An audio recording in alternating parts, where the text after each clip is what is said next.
We're gonna get crazy!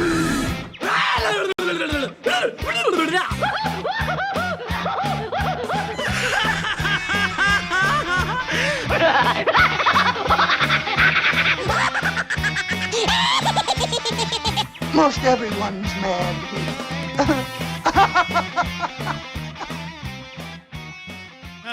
Hello, everybody, and welcome back to another episode of AniMat's Crazy Cartoon Cast. How are you all doing today, folks? Because I am definitely excited for this episode in particular, mainly because it gives me the opportunity to play with a brand new toy that I got a few days ago. And in case you guys don't know, well, technically none of you actually know because I have yet to even publicly announce it, but the thing is, I got myself a Stream Deck. And a Stream Deck, basically, it helps me optimize my streaming to help make the production a lot more smoother. But the big significance with the Stream Deck is that it also allows me to give me a soundboard. And that is something that should set your alarms going. Hold on. Now, admittedly, I do have to go and work on the timing of all this. I mean, again, I just got this a few days ago, and I have yet to fully test things out, especially in terms of the whole timing of everything. But yes, now I got a soundboard, which is really going to help optimize this podcast, and it will definitely make the Crazy Cartoon Cast even crazier. So, with that said and done, I would like to go into the chat wall and ask, are you all ready for today's episode of AniMat's Crazy Cartoon Cast? Let me hear it, folks. Are you all set and prepared? Okay, let's see now. Are we all ready? Okay, that's good. That's good. We are seeing everyone seems to be prepared. So now, with all that said and done, it is now time that we shall go and get things started. And with our first story, I might as well go into the biggest animation news that we got from a few days ago, or last week specifically, considering that this was one that I don't think a lot of people was expecting for this kind of announcement, but it's the kind of news that the more I hear about it, the more excited that I am, and especially to see this be released, because I definitely do trust the people behind it, even though we don't really have that much information. But with that said, let's go ahead and start things off with our first story as we look into Wildwood. Yes, Laika has announced their brand new computer animated feature, which is going to be called Wildwood, inspired by the novel made by Colin Meloy and illustrator Carson Ellis. And this will actually be brought to us by none other than the president and CEO of Laika, Travis Knight, which is going to be his second movie that he shall be directing at his own studio, considering that the first one he has done is debatably the best movie from Laika, Kubo and the Two Strings, or at least one of the best. And not only will Travis be the prominent Laika person that will be on board to work on this, but as well as Missing Link director Chris Butler will also be on board for the writing of this project. Now, maybe a lot of you are not necessarily that familiar with the novel of Wildwood. So for those of you who don't necessarily know, a big reason why the people at Laika are very excited to go and work on this project, it is mainly because of the setting, because considerably, apparently this was actually going to be set in Portland.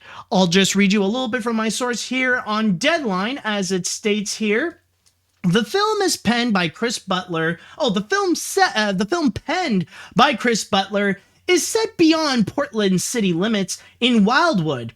You're not supposed to go there. You're not even supposed to know it exists. But Prue McKeel is about to enter this enchanted wonderland. Her baby brother Mac has been taken by a murder of crows into the forest depths, and she, along with her hapless classmate Curtis, is going to get him back. Prue might think she's too old for fairy tales, but she just found herself at the center of one filled with strange talking animals, roguish bandits, and powerful figures with the darkest intentions. Just need to get a bit of popcorn out of my mouth. But anyways, yes, continuing forward, we also got a bit of a quote coming from Travis Knight himself, expressing his excitement over the project that he's about to make, or that he is about to direct, in which he says here, as a deep-dyed native son of Oregon, I have rainwater, microbrew, and fair trade coffee coursing through my veins. With Wildwood, I have the opportunity to tell a madly ambitious story of magic, wonder, and danger set in the place I grew up. My very own Portland will join that pantheon of unforgettable fantasy realms with a stirring epic that will kindle imaginations, lift spirits, and break hearts. Colin and Carson's novel is a lyrical work of art. The entire Laika family is fully committed to honoring it with a film of breathtaking spectacle and aching beauty. I can't wait to share it with the world. Although we're doing this in stop motion, so, I'll have to. And even though we don't necessarily have any other information regarding Wildwood, especially in terms of a release date or who would be among the cast, we do know that we have one piece of artwork that has been revealed with this announcement. So it's this little piece right over here. We don't have a confirmation of who specifically did this artwork in particular, but just to describe it for those of you who are only listening, basically what we see here is this Elsa-looking girl and her baby brother holding hands as they enter into this dark, mysterious forest. On top of them is like a murder of crows, and like we see this massive flame. It's almost like they're entering into another realm. So that's pretty much the big news that we got. And now we officially know what Laika's next movie is going to be, and it's going to be called Wildwood. And I think it is safe to say that I am massively... Oh, wait a minute. Someone apparently is saying that the tall lady is the antagonist, apparently? Like, this is not... Like, apparently this is not the big sister. This is apparently going to be the bad guy of all this. So, if that would be the case, well, maybe. All right.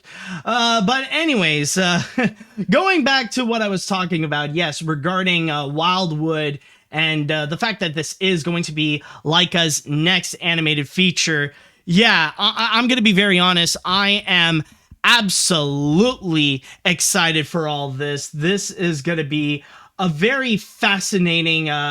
apparently... hold on a sec. Apparently, Twitch seems to be invading my chat wall, or... Apparently now there's going to be an ad going to be suddenly playing. I'm in the middle of a show. Like I'll see like afterwards. I'll go and fix that up. But anyways, back to what I was talking about. Yes, regarding Laika and regarding Wildwood. Honestly, I am absolutely excited for this movie right off the bat, especially considering the fact that this is coming from Laika.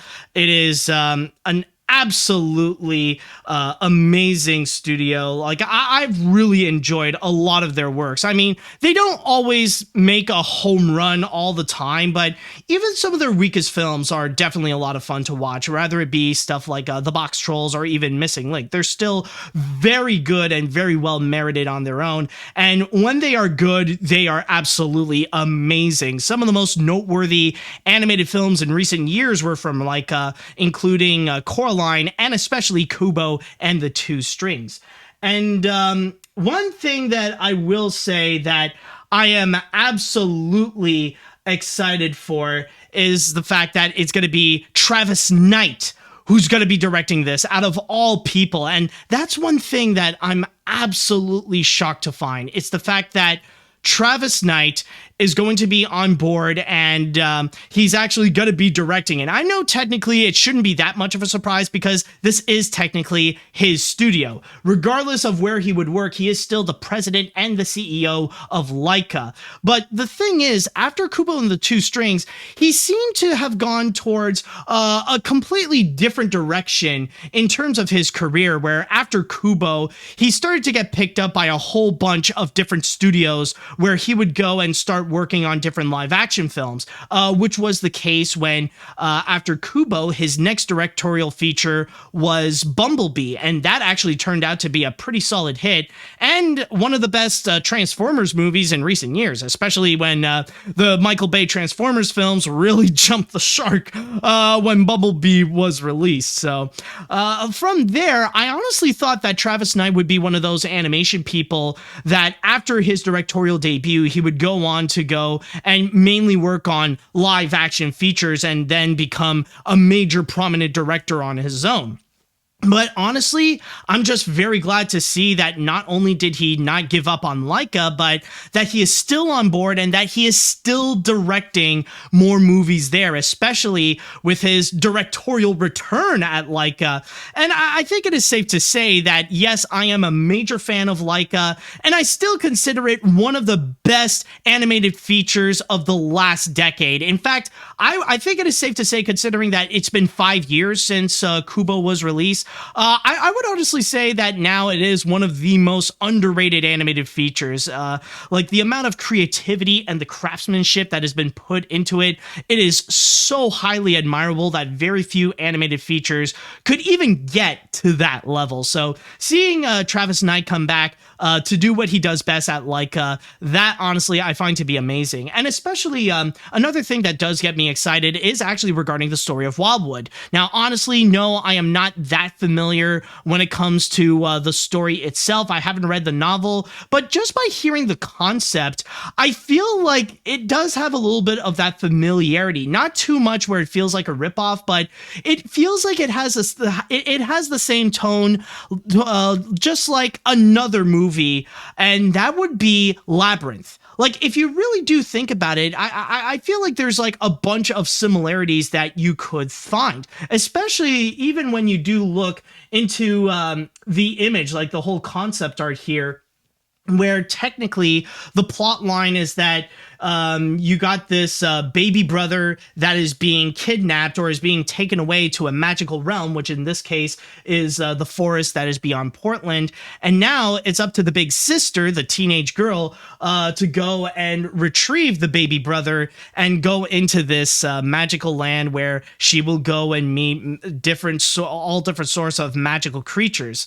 So in that regard, it has that familiarity where it's all like the concept sounds a little bit like Labyrinth, but it's not a ripoff. It's just like little similarities that it is fairly comparable, but still I can imagine how something like Wildwood can really stand out on its own. And from there, it actually attributes many elements that we have seen from different Laika movies from before, that it does open the opportunity to give us an epic adventure. And not only that, but even judging by the artwork that we do see here, I feel like this is going to be one of those projects where, once again, Laika is going to go into that light horror aspect, debatably more so than any of the other mainstream animation studios. Laika is the one that it would go into light horror, that it's not afraid to get into the suspenseful route or to give its audience and the kids a little bit of a scare. And we do get that a little bit from some of the movies. Technically not all, but definitely some of them, especially with Coraline, with Paranorman, and like maybe a tiny bit with the Box Trolls, and especially with Kubo and the Two Strings. And this looks like this is going to be another opportunity where they can go into the suspense, the thriller, and maybe even the light horror aspect that they will go and touch upon. And they do so very effectively. They do so in a way that actually works out extremely well, and it gets audiences a lot more invested. And that's the part where I feel like this is going to be an aspect where they will dive deeper into, that they will go and fully explore. And with a company like Laika, which nowadays would be considered one of the top stop motion studios in the world, yeah, I could definitely see how they could do justice, even if the plot line, even if the writing wouldn't necessarily be on top. It definitely feels like something, at the very least, the visuals will be an absolute spectacle right over there. So honestly, this is going to be something I'm already hyped up. I know that technically we don't necessarily know a whole lot about this project in particular. So, but still though, the things that we do know about it, that we do have this epic adventure, that we do have this really nice artwork, and the fact that we got Travis Knight on board as well as Chris Butler, that they both are going to be writing, that they're both going to be working on this as the director and writer respectively. This gives me so much promise that this will definitely be something I will absolutely be looking forward to. So overall, yes, this is going to be a lot of fun, or I'm hoping that this is going to be a lot of fun. So yeah, consider me excited for this project.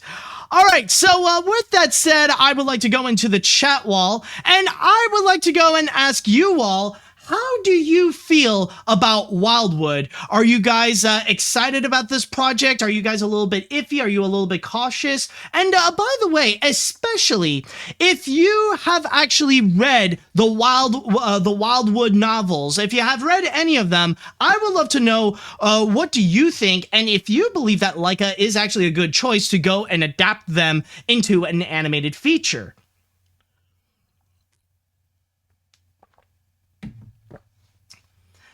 Okay, let's see, what do we have here? I have read all 3 of those books. Are you going to read the trilogy before watching the movie? By the way, the tall lady is not Prue, that's the kidnapper. Yeah, I have corrected myself. I apologize for that little mistake, but yeah, well, honestly, I don't know. Like, I mean, we will see in the future. I don't know if I would really have time to read like a whole bunch of books just to prepare myself for one movie, but I don't know. We'll see. But yeah. Okay. But anyways, going back into the next one. I'll admit that I've never read Wildwood, but at the same time, it's Laika. It's going to be good, of course. I adore a lot of their films like Coraline and especially Kubo and the Two Strings. And both the story and Knight's involvement, why of course I'll be there when it's released. Why do you ask? But I just hope it won't get me it won't get me childishly snickering at someone surnamed like Adelina Fortnite. Yeah, I definitely get what you mean right there. All right, let's see now. Honestly, I haven't been interested in a Laika movie since Kubo.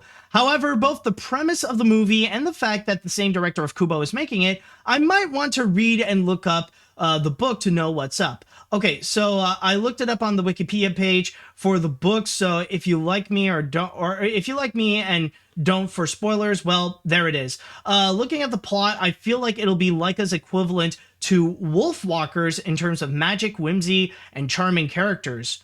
Ooh, that seems to be another really good comparison right there. If it's going to be anything like Wolfwalkers, and that's another movie that I absolutely adore, then yeah, we might have another major winner. And I mean, like, I don't necessarily blame you if you don't really have that much care for Laika after Kubo, because technically there was only one movie that was released after Kubo, and that was Missing Link, and a lot of people really did not seem to care for that movie whatsoever, considering that everyone basically ignored it in favor of watching it was either Endgame or I think it was everybody ignored it in favor of just watching Endgame. And then after that, well, we haven't heard much from Laika. So, I mean, like, yeah, of course, not many people would think much about Laika because Laika wasn't really releasing much back then. Okay, what else do we got here? I'm happy for Travis Knight for getting his role as a director for this new movie. Laika has made many great movies in the past. I bet that Wildwood would be another great film from the studio. Even though I never read the original source, this may sound a bit intriguing. We have to wait for more info about as time passed. Congrats to Travis Knight on getting a big job in your own studio. Also, the G5 My Little Pony movie is coming this Friday. Yes, I know. And I'm sure a lot of people are very much hyped up for that one. Let's see, what else do we have here? I enjoyed Kubo and the Two Strings last decade, so hearing Travis Knight still has hope and optimism for his own studio is massively exciting. Seeing the artwork alone makes me think about The Legend of Zelda Breath of the Wild mixed with The Witcher. So far, it's made a good impression, so I'll have to keep an eyeball out for it.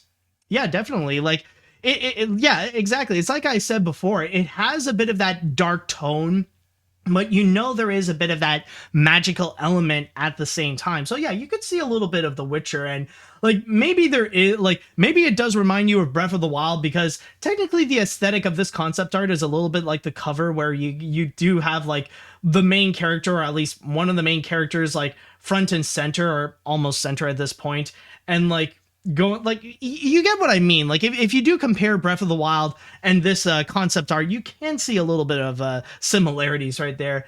Anyways, who else do we have here? Mainstream stop motion movies are so rare nowadays, but thanks to studios like Laika and forgot its name, the one who did Wallace and Gromit, that's Aardman. This art form has really gathered a big audience. Oh yeah, and especially the fact that like the fact that streaming services have now given a bigger platform for stop motion, now that we have seen Aardman move their movies to Netflix. I wouldn't be surprised if this would actually be the similar case with Laika, considering that stop motion movies are not really that strong on they're not doing well in theaters, or like they don't do well in theaters anymore. The best that they can do is just move it to a streaming service. So it would honestly not surprise me if we would see something like Wildwood and it would end up moving into a place like Netflix or Amazon Prime Video or Apple TV Plus or something like that. So that's honestly a little bit of my prediction, that they're just going to go and move it to a streamer. Or what I'm saying is that I feel like it's most likely that Wildwood would end up in a streaming service more so than on the big screen. So just to give you a little heads up on that. Let's see here. Let's see.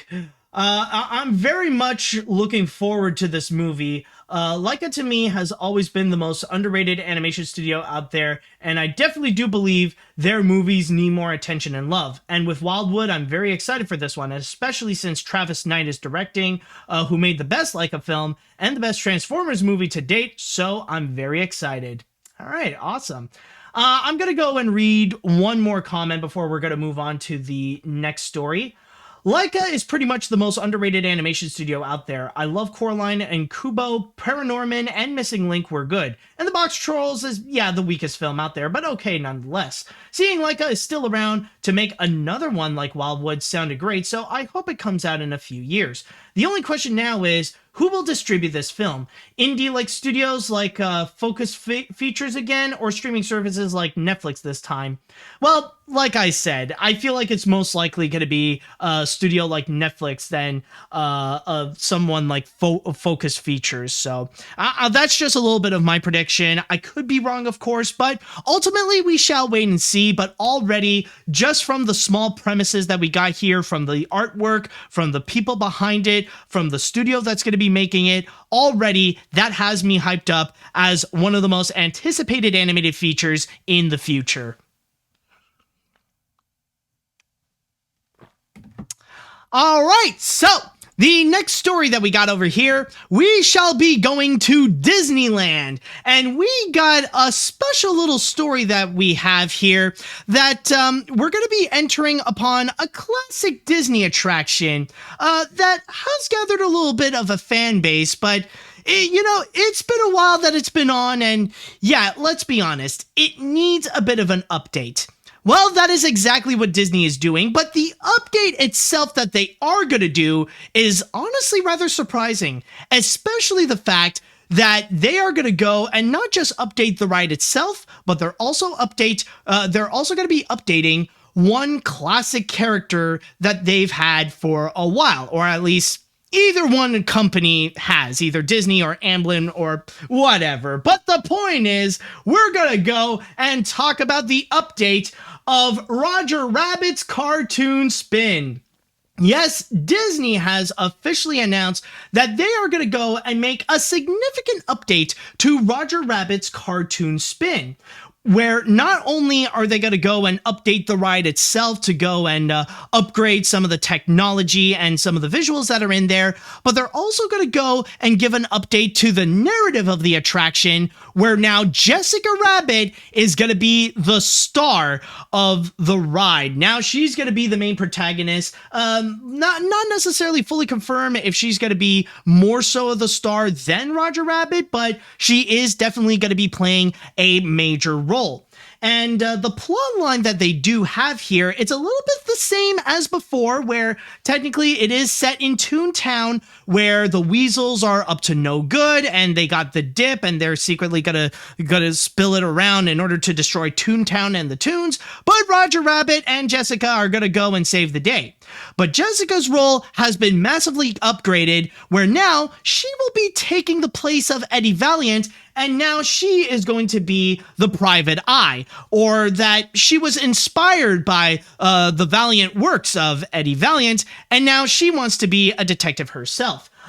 Even giving a little bit of a narrative where, like, they put out this fun little joke like newspaper where they gave a little bit of a plot line of the upcoming updated version of Who Framed Roger Rabbit, with Jessica Rabbit more as the star, including a new, not a new design for Jessica, but a new outfit where she's pretty much dressed a lot more like a detective, on top of wearing a fedora. And they even included that they will go and they even included like a little quote from Jessica herself, making a little statement about the weasels going a little too crazy in Toontown, stating, "Enough is enough. The good Toons of our neighborhood are afraid to come out at night, and it's getting worse by the day. Those weasels are up to something big. I am going to find out what it is and put a stop to it." And if you want to have a little bit more info regarding the update of what they are going to do in terms of the plot line, it states here, according to the San Bernardino Community Sun, a scene in the ride featuring Jessica tied up in the trunk of a car has already been updated. Oh yeah, and that's another important thing to mention, that right now the update is already taking course, where some plots or some elements have already changed, replacing the femme fatale turned PI with barrels of dip, the cartoon erasing paint thinner from the film. The final scene of the ride will also be updated. From there, they don't necessarily have any other announcements of when all the changes are finally going to be done, but what we do know is that they will be updating Roger Rabbit's cartoon spin, and that Jessica Rabbit will be taking a prominent role. And yes, already starting immediately, there is one scene that has already been updated, where instead of Jessica Rabbit being tied up and being a damsel in distress in the trunk of a car next to a weasel, basically the trunk is now filled with barrels of dip. And honestly, I'll just say right now, I remember when I went to Disneyland a few years ago, that was definitely a really fun attraction. For those of you who are not necessarily familiar with it, oh boy, I see the situation with the ads. Like, a lot of people are freaking out about it. Yeah, I do apologize about that. I'll see if there's anything on my end to go and actually fix that. But anyways, going back to what I was talking about with Roger Rabbit's cartoon spin, yes, that was actually a ride that personally I actually really did enjoy. That was actually a lot of fun. It's basically your typical dark ride, but combined with the Mad Teacups, where you're actually in control of just spinning around the vehicle that you're in while you're seeing all the crazy situations happening in Toontown as Roger Rabbit tries to go and stop the weasels, save Jessica, and all that kind of stuff. It definitely is a lot of fun. And I mean, technically, yes, I know it is a ride from like the late 1980s and early 1990s, but still, there is a part of it that does feel a bit primitive, kind of like a lot of Disney's other dark rides, or at least the dark rides that are inspired by like Disney's animated films, like Pinocchio's Daring Journey or Snow White's Enchanted Wish and stuff like that. Like, it has a bit of that primitive technology where there's very little and very limited movements from the characters themselves. So like it doesn't have that high-end technical quality. Like, I mean, yeah, I know it's too much to ask if it could be like on the same level as like Pirates of the Caribbean or The Mansion and stuff like that. But still, though, like, I wouldn't necessarily say it's the best ride in Disneyland, but still very much a fun one to go into. And, you know, it's nice to see that there actually is a ride based on Who Framed Roger Rabbit in the first place. So that's definitely one thing to really get into and just to have a lot of fun with. But yeah, honestly, it's one of those rides that I would actually like to see get updated if they could go and like to just like give it a bit of a boost in terms of the quality in the attraction, to make it look better, to make at least some of the technology more advanced a bit. You know, just to really help things out, to make, to stay true to the spirit of the ride, to stay true to the spirit of Who Framed Roger Rabbit, but just a little kick up of the quality to not make the technology look a bit dated. That's one thing I would like.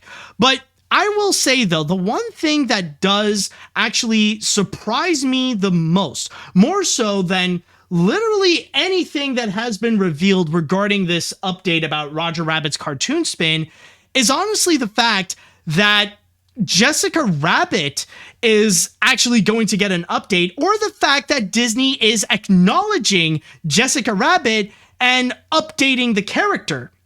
Because the thing is, when it comes to Jessica Rabbit, I always presume that she is one of those characters that Disney does not want to touch, period. That they want to stay as far away from Jessica as possible, mainly because of the fact, okay, like, I know technically there is that complications about the copyright of Who Framed Roger Rabbit in the first place, if it's either Disney or Amblin, and like they kind of like, you know, there is a little bit of a conflict of where the rights are, like the film rights and the merchandising rights and all that kind of stuff. I know it's like pretty split and pretty complex in there. I understand that. But when it comes to Jessica Rabbit, the character herself, she's pretty much everything that Disney tries to avoid in terms of representation of their brand, because we all know Jessica Rabbit as this sex goddess. She's pretty much this busty, femme fatale, total seductress,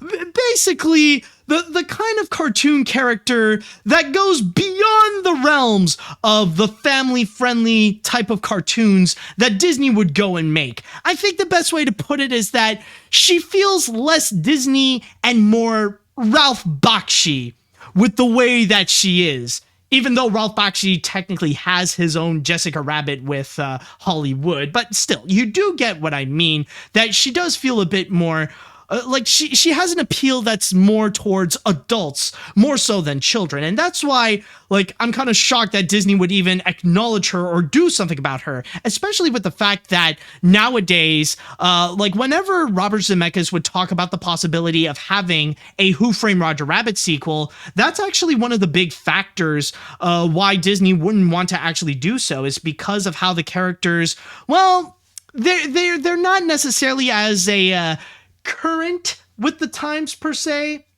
I think that's the best way to go and put it, considering that a lot of people might find Jessica, or at least her portrayal, some might argue that she would be sexist, or at least that's in the mentality of the executives. That's what they think. And I know some could disagree with me, and they would say that technically Disney is still trying to capitalize on Jessica with like all the different merchandising and stuff like that.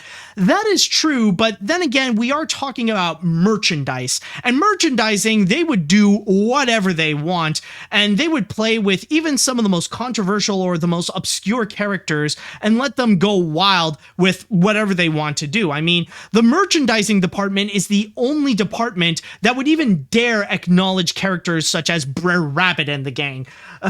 So yeah, I'm not surprised that if they would go and acknowledge the existence of characters like Brer Rabbit, Brer Fox, and Brer Bear from Song of the South, then of course they would go and acknowledge Jessica Rabbit and try to make different merchandising off of her, like making different little pins that you would go and buy at the Disney store or at the Disney parks and stuff like that.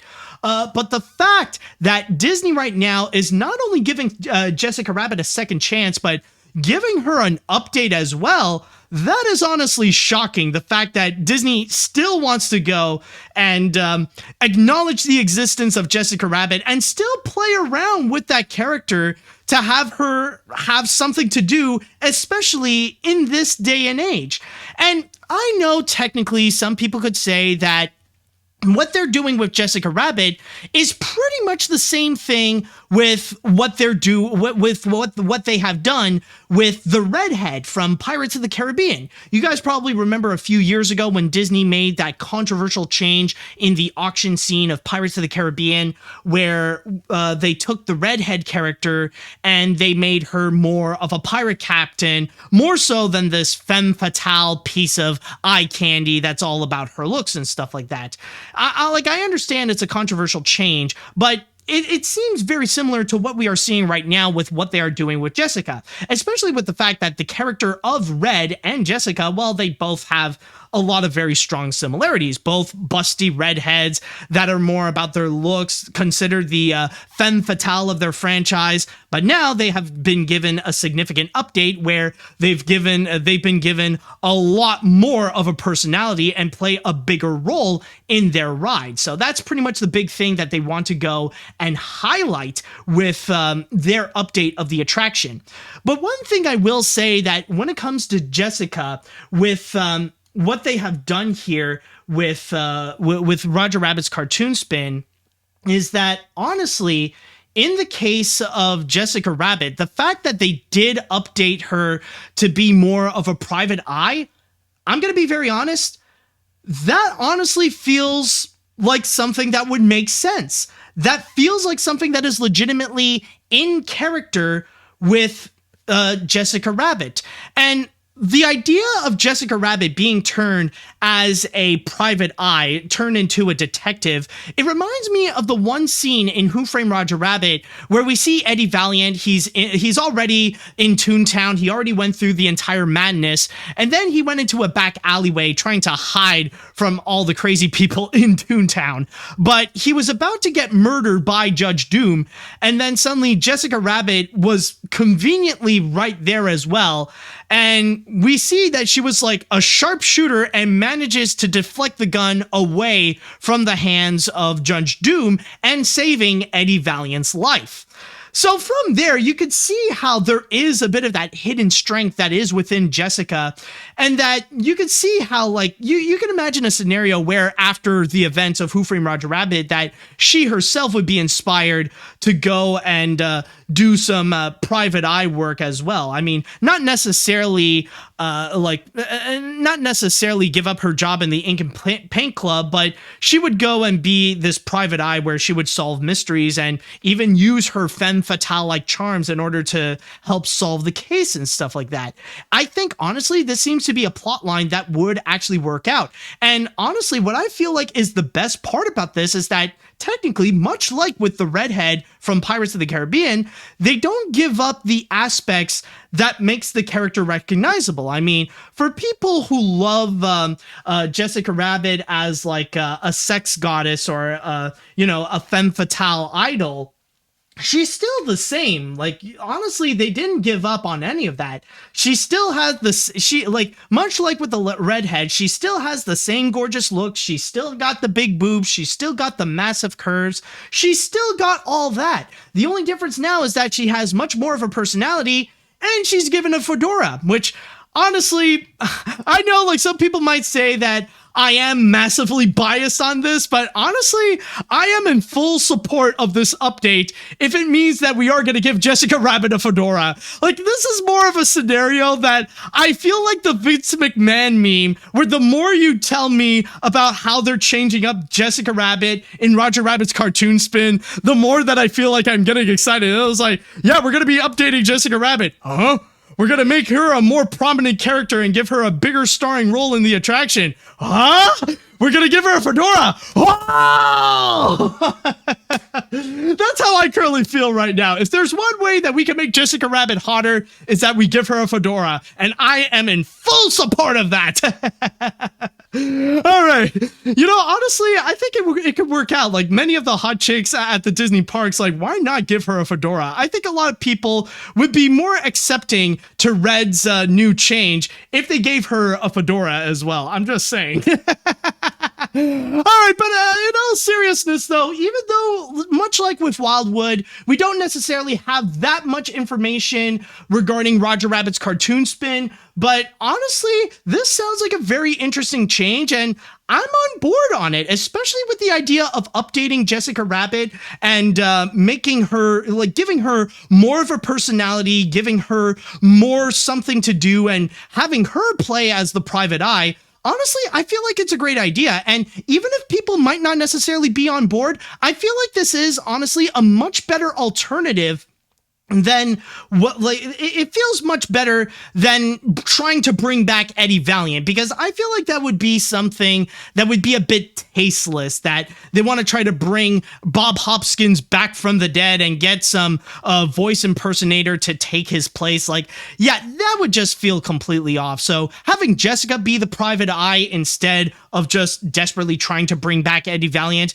I feel like it's the better direction to go. And the fact that Disney is giving a second chance to a character like Jessica Rabbit in 2021, it's a surprising move, but honestly, it's a move that I'm on board for it. So yeah, I'll definitely be keeping an eye out on the update of what they are going to do for Roger Rabbit's cartoon spin and see what they'll do for it. And by the way, one more thing that I want to say, I know there are still going to be those fanboys that are going to be upset with the changes, regardless if it's the ride itself or with Jessica Rabbit herself. But I just want to say this. Technically, the things that you do love about Who Framed Roger Rabbit, it's still there. The movie itself is not going to change, and how Jessica Rabbit is in the movie, that's not going to change either. Regardless of how you may feel about the update on Roger Rabbit's cartoon spin, you will still have the movie regardless. The same movie that it was ever since 1988. And besides, this is only something that's going to happen in Disneyland. If you have never been to Disneyland and you're not planning to go to Disneyland anytime soon, then this is not a problem. This is not something that should concern you.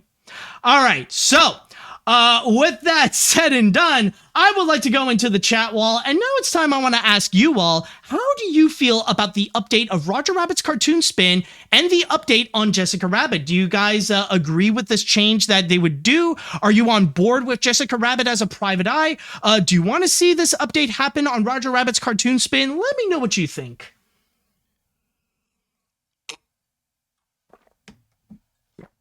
Okay, let's see what we got here.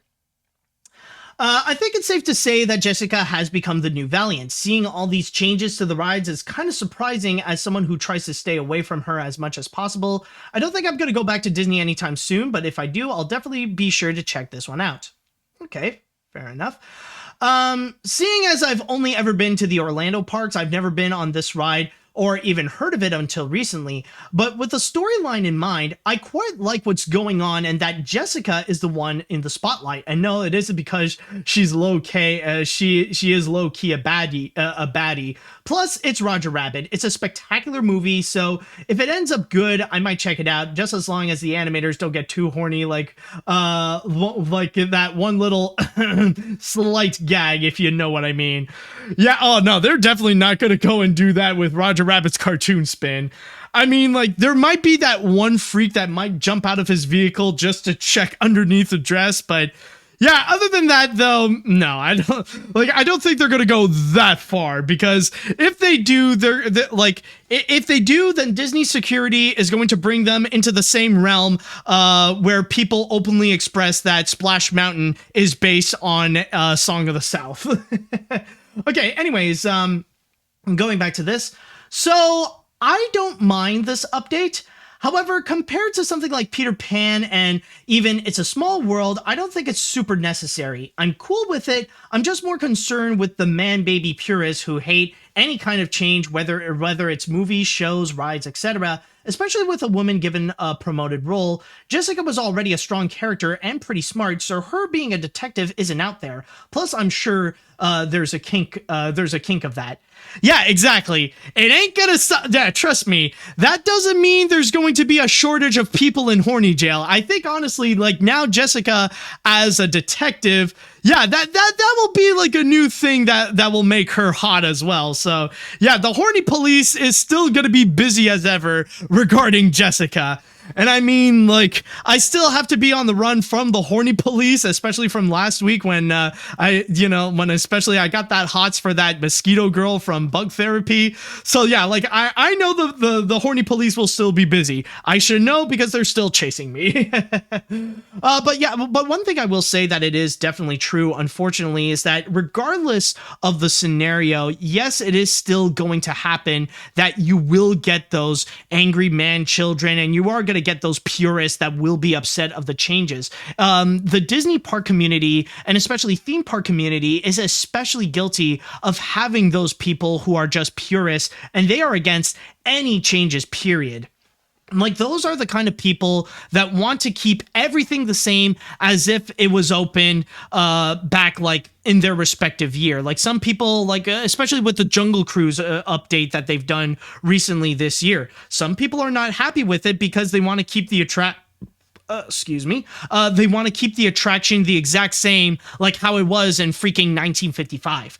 So yeah, there will be those regardless, but unfortunately that's because it's just how it is with the theme park community, where there is like that minority that are just like crazy purists. Let's see what else we have here. I am glad that they're doing something for Roger Rabbit in recent years. Looks like Toontown is getting more updates with the upcoming new ride, Mickey and Minnie's Runaway Railway, and now this. I'm also glad that they're doing something with Jessica as well. This new ride's premise sounds perfect for a sequel. Come on, Spielberg. I know you want it. Yeah, that would actually be very fascinating. I mean, it's highly doubtful. Well, I mean, like, I'm sure, like, Spielberg and Zemeckis, I know they want to do a Disney sequel. It's just Disney. You got to convince them in order to make them happen. Yeah, like, you could say, come on, Spielberg. No, it's, come on, Disney executives. Why don't you do another Roger Rabbit thing? There is an audience for it. All right, I'll go and read one more comment before we go and move on to the next story here. Let's see what we would have.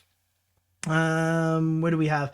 I'm definitely all for giving Jessica Rabbit a much bigger role in this attraction. Personally, I am definitely all for Disney giving the female character in the Disney attraction a more prominent role and showing how they can have a bigger role in attraction. However, I'm not looking forward to the anti-SJWs complaining about this update.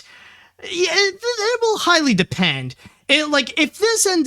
So far, this kind of update, it did not necessarily get as much big news as the auction scene from Pirates of the Caribbean, but if it does get a bit of attention, then you know that those anti-SJW channels, they will go and jump in and like really spread out their sexism. I mean, that's the reputation of channels like The Quartering and Geeks Plus Gamers have.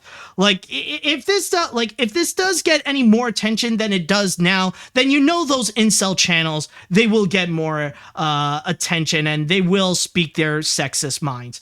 But anyways, yeah, we don't know when this is going to happen. We don't know if, we don't know when the updates are going to be released, but so far it is a pretty promising idea.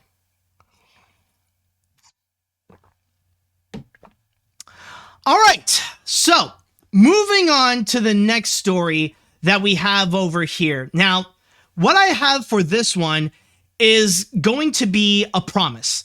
Now, this is something that I've already mentioned that I will eventually talk about it, and this is honestly a highly requested story that fans have been asking me again and again and again that they really want me to discuss about, considering that it is one of the biggest controversies that Disney has faced this year. And honestly, like, I did put it aside because there were like plenty of other stories to go and talk about throughout the weeks. But in this case here, I knew that this was something that I have to talk about, that eventually I need to learn more about what is going on with this kind of thing in the first place. And and that I need to educate myself. Why are people even so upset about this whole situation? And yes, it looks like a lot of people have guessed it correctly. So with that said, let's go ahead and get into the infamous, the notorious, the much hated Genie Plus. Yes, Disney has officially announced that they are going to create a brand new service that's going to be coming out this fall called Disney Genie. So you might be wondering, what is Disney Genie? Well, basically, long story short, it's a personal assistant, a digital personal assistant to go and help optimize your Disney vacation, to really make the most out of your stay at either Disneyland and Walt Disney World, and go and try to help you out to guide it into the best direction, to go into the rides with the shortest lines, to go into the best dining experience, to get, to really make the most out of your trip based on your interests. So what you would do is that you would go into Genie, which is already integrated into My Disney Experience. You would go and list out the things that you are interested in, whether it be the Disney franchises that you like, the dining experiences that you enjoy, the type of rides that you want to go into. And Disney Genie will go and help you out by making recommendations of what your schedule could look like during the day. Starting things out by saying, okay, when you go in the Magic Kingdom, start off by going into Space Mountain and then Pirates of the Caribbean. And then afterwards, head on down to Frontierland where you can go and have lunch. And then after that, you can go and check out the Haunted Mansion. And then after, go into Mickey's PhilharMagic. And then, so on and so forth. It's basically mapping you out a plan of how you can go into your Walt Disney World trip or your Disneyland trip and stuff like that. And the best thing about it is that everything is just optional. It's only a recommendation that they could do, and it is very flexible. If you can't do the thing that Disney Genie would tell you to go and do, it will go and recalculate to give you another plan, especially when you would have some spontaneous moments, whether it be some kind of incident or an accident that occurred, or that suddenly it's raining and you got to go and do a massive change of plans. Disney Genie can definitely go and help you out on that. And the best thing as well is that it is also free. Again, it's not something that you have to go and download on the side or anything like that. It's already integrated to your My Disney Experience app. And from there, if you need an assistant to go and help you out in order to optimize your day or to help schedule your plans for your trip at the Disney parks, then Disney Genie will go and help you out. And basically, this whole idea, the whole situation with Disney Genie, the big purpose is that it should go and help you out with the most tedious part of planning a Disney trip, which is literally to plan a Disney trip. Because there are some things like dining experiences, shows, and stuff like that. You have to reserve months in advance before even going to the Disney parks and stuff like that. So with Disney Genie, it's a tool that does help you out in order to be more spontaneous with your schedule and to really go and make the most out of your trip while keeping an eye on how long some of the lines are and really take advantage of when some of the lines are shorter than usual so that you can go and ride the rides however you want, whenever you want. Okay, so that actually sounds pretty good. That seems pretty legit. Where is it that we go into the bad part? Why is it so controversial and that it's most hated?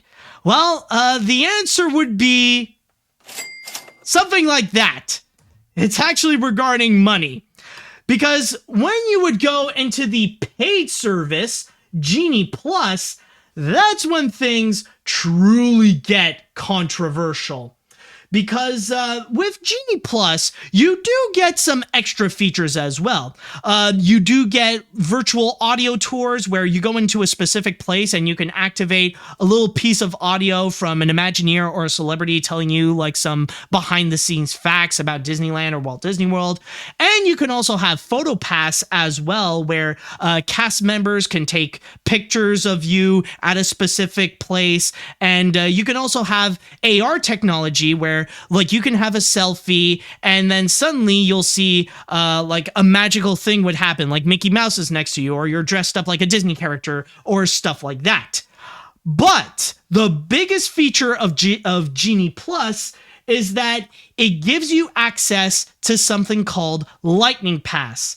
And to go more into it, I'm going to go and read from my source here at the Disney Park blogs to describe what is Disney Genie Plus and the main service that it offers.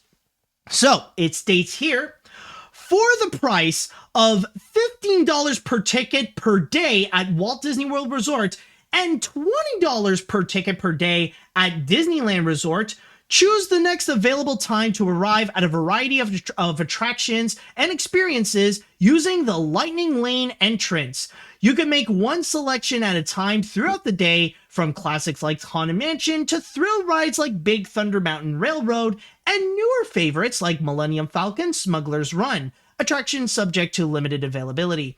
This convenient option is the next evolution of the fan favorite Disney Max Pass service from Disneyland Resort. Disney Genie Plus will also include Disney park theme audio experiences and photo features to capture your memories, augmented reality lenses for those visiting Walt Disney World, and unlimited Disney PhotoPass downloads from your day if you are visiting Disneyland Resort. So basically, the big thing that they have here, and the big reason why you would want Disney Genie Plus in the first place, is the fact that you would have lightning lanes. And what are lightning lanes? Well, they pretty much serve exactly like fast passes. In fact, they are like fast passes, but they just have a different name. Basically, you have two lines when you go into a ride. You got the regular standby entrance, where it's the regular line that most people go into, and then you would have the fast pass line, or what is now called the lightning lanes, where usually the thing that you would do, like what used to be with fast pass or with max passes and stuff like that, is that you would go and grab a certain time, and they will tell you a time that's like hours in advance. Like you grab you grab a fast pass, or you reserve a time that is like 1 p.m. and you're like at 10 a.m. You don't have to wait in line to get into the ride. You could do all your other stuff just as long as you go back into the ride at 1 p.m. Then you'll have access to the shorter line, to the Fast Pass or Lightning Lane line. That's the whole point of it. But now it seems that Lightning Lane is only available for people with Genie Plus. But wait, hold on a second. It seems to be there's a little bit more over here. Individual attraction selections. What's this all about? Especially the fact that it says available for purchase. Let me go and quickly read that. What is this thing right over here? Let's see. Schedule a time to arrive up to 2 highly demanded attractions each day using Lightning Lane entrance like Seven Dwarfs Mine Train at Magic Kingdom and Radiator Springs Racers at Disney California Adventure Park. Subject to limited availability, attractions not included with Disney Genie Plus. Pricing for this option will vary by date, attraction, and park, and will be announced closer to launch. Hold on a second. Pricing for this option. Wait, for this pricing for this option, pricing for individual attraction selection? Like, on top of what you already have with Disney Genie Plus, there are some that you can't register with Disney Genie Plus and that you have to pay in order to use the Lightning Lane for individual attractions. For stuff like if you want to go into Seven Dwarfs Mine Train, then you have to pay for the Lightning Lane pass. Are you kidding me? That's the whole situation here. And that, I think it is safe to say, now we all know where the controversy is from. Now we know why Disney fans are so upset with this situation. So upset, in fact, if you go onto the YouTube channel of the Disney parks, and when you go into their, when you go into the videos where they do talk about the Disney Genie service, oh, they are openly vocal of how much they hate it. In fact, I have the YouTube video here of the Disney Genie service full overview. And if you look into the likes and dislikes over here, you know, they got a few likes, you know, they got 1,600 likes. Yeah, that's nice. But then they also got 22,000 dislikes. So yeah, I think it is safe to say that very few fans at the Disney parks actually like this idea of Disney Genie. In fact, I think one comment actually said it best, that the Disney Genie service is the best commercial for Universal Studios. That's pretty much how bad this Disney Genie service is. And that's pretty much the big controversy. And this is exactly why we see people so upset with Disney Genie Plus, is the fact that they are replacing the FastPass service, and now they are replacing it with something that is not only far more expensive, but also something that is just quickly draining money. Now, some of you might be wondering, and some of you might be curious as to why is it so controversial? What is the big difference between FastPass and Genie Plus? Considering that FastPass has been going on at the Disney parks for a very long time. In fact, I do believe, if I recall correctly, FastPass is almost as old as I am.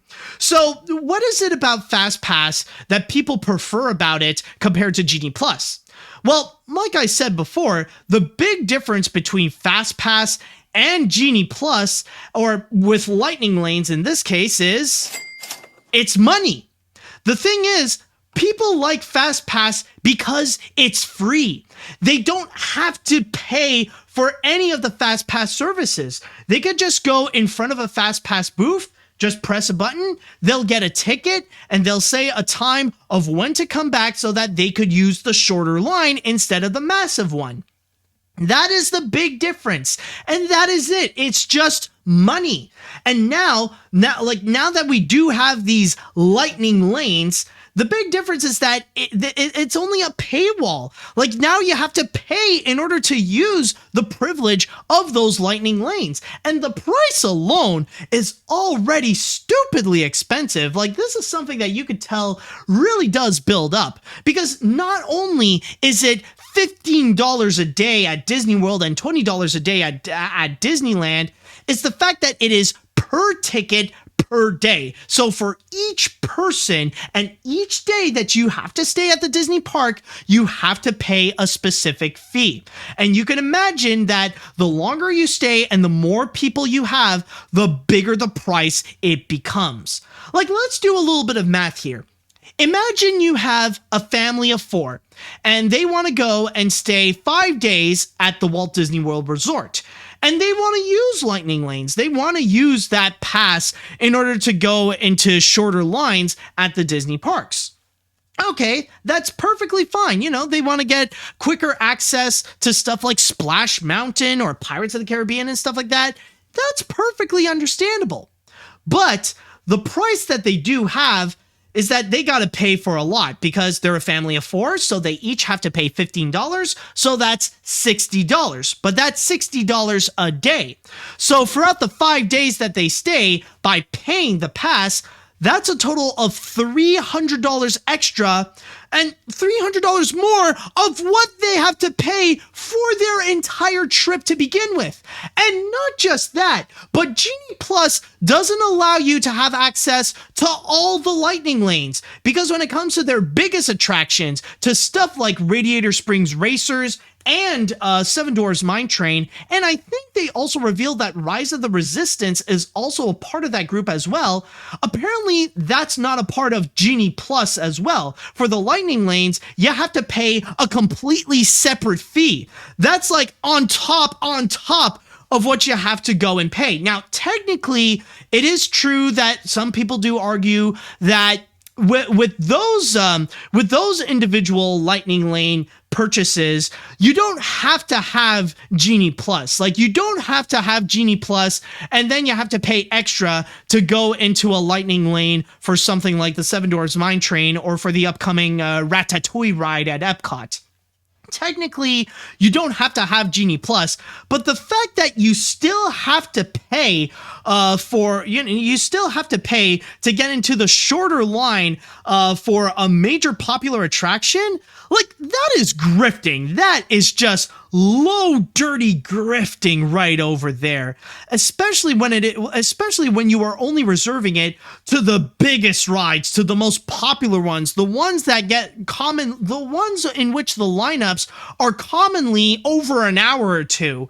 Like, that is massively dirty right over there, especially when it's a service that they've had for a long time, and that it's like they've had it for a while and it's usually free. Like, I understand that technically some people would go and make the argument that technically, amongst all the divisions at the Walt Disney Company, the theme parks are the ones that are suffering the most during this pandemic, where Disney has lost billions of dollars in revenue from the Disney parks all around the world because of this whole pandemic, especially when they had to close down most of them for a very long period of time. And that is the biggest problem. Like, yeah, I understand that it is the issue here, but still, though, like, even like, I get you want to find a solution to go and make more money to go and recoup those costs, but trying to take something that people would often use for free and that they enjoy using and try to put a massive paywall behind it, that's just dirty. That's just really rough on the guests, honestly. Like, you're the ones that are suffering, but you're trying to make others literally pay the price on it. And also, I want to add that technically, I am aware that this is not the first time that we are seeing something like this. This is not the first time that people would have to pay in order to enter into a Disney ride. I understand that in terms of Disney history, we have seen stuff like this before. Now, if you are a fan of the Disney parks, you are probably familiar with the term e-ticket. Now, you've probably heard before, it's like, oh man, this is epic. This is like an e-ticket attraction. You gotta get in there. What is an e-ticket attraction?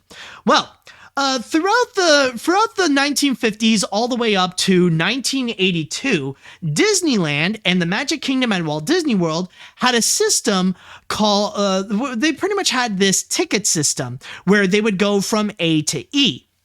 And with these tickets, you have to go and buy them individually, but you have to give out those specific tickets in order to enter into a ride. And the ranking goes that it starts from A, where you would go into the easygoing attractions, the simple ones, the ones like the Walt Disney World Railroad and stuff like that. And it goes down to E, where those are the major thrill rides and the must-see attractions that you really got to go into, like Pirates of the Caribbean or the Matterhorn. And they can vary depending on the attraction themselves. Like, yeah, you got some attractions that are like A attractions, like I already mentioned, like the Walt Disney World Railroad or the Disneyland Railroad and stuff like that. Or you would have like C attractions like the Enchanted Tiki Room, or D attractions like what was it? The Jungle Cruise or something like that. I could totally be wrong on my listing, by the way. Like, I could totally be wrong on the accuracy of like which attraction is where on the tickets and stuff like that. But the point is, Disney used to have a system where you have to buy those tickets on top of the admission ticket to go into Disneyland or the Magic Kingdom in order to actually ride the rides. Now, the big difference, however, with what we are seeing today with Genie Plus and back then with those ticket plans, those ticket plans, that was back when going on a trip to Walt Disney World or Disneyland was perfectly affordable.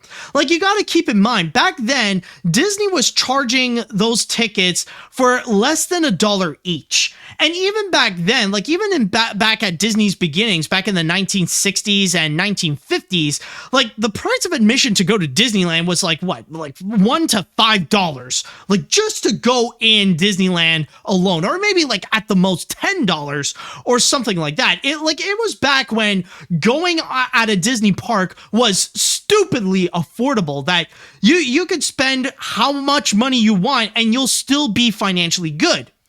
Nowadays, however, it is rare to make a trip at the Disney parks without spending an amount that would be lower than the 4-digit mark. You have to spend thousands of dollars, not just like on hotels, but like going into the rides themselves, on dining experiences, on like maybe on some merchandising and stuff like that. You really have to go and spend a lot when you are at a Disney park.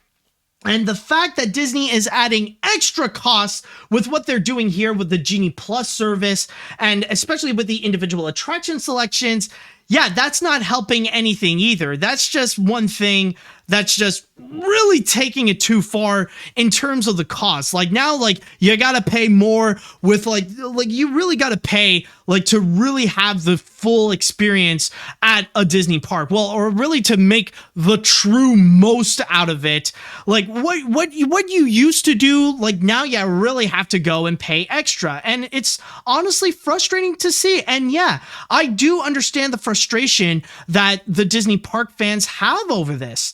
Now, the only positive thing that I can say about all this controversy, the only good thing that I can say regarding Genie Plus and the lightning lanes and stuff like that, is that they are not necessary. Like technically, everything that I've mentioned here, from Genie Plus to the individual attraction selections to the Disney Genie app to all that kind of stuff, those are not necessary to go and have an experience at the Disney parks. You could still do whatever you want. You could still go to Disneyland or Disney World or whatever. You can go and have your own little Disney trip and do whatever you like without the need of using stuff like lightning lanes or Genie Plus or whatever. It's not necessary. Disney is not forcing you to go and get Genie Plus in order to enter into the Disney parks. You could still do whatever you like by just standing in the regular lines and just picking and choosing whatever food you want to eat, or reserve months in advance to have your legitimate dining experience. You can do whatever you may like on those aspects of the Disney parks without the need of those things. So if anything, those are just luxuries. Even FastPass, when that was open, that was just a luxury. But still though, like if the only positive thing that I could find about them is that they're not necessary to have, that's really a low score. So overall though, yeah, I do understand the frustrations that people have with Genie Plus, and especially the pay per ride plan that they have with their biggest attractions. Like we'll see what happens in the future, considering that fall is just around the corner and we may have a little bit more information about what the Disney Genie service will do, and especially with Disney Genie Plus. And hopefully, Disney is hearing the backlash. One thing that I do hope from all this is that Disney is hearing the negative responses that people have regarding Genie Plus and the lightning lanes and stuff like that, and that they will do something about it, especially for like the people with the annual pass holders and the Magic Key and like the vacation club owners as well. Like I hope for those people, like Disney can do something to give like a massive discount, that like if you are a pass holder, if you do have like a special membership at the Disney parks, then you can have something like Genie Plus for free or something like that.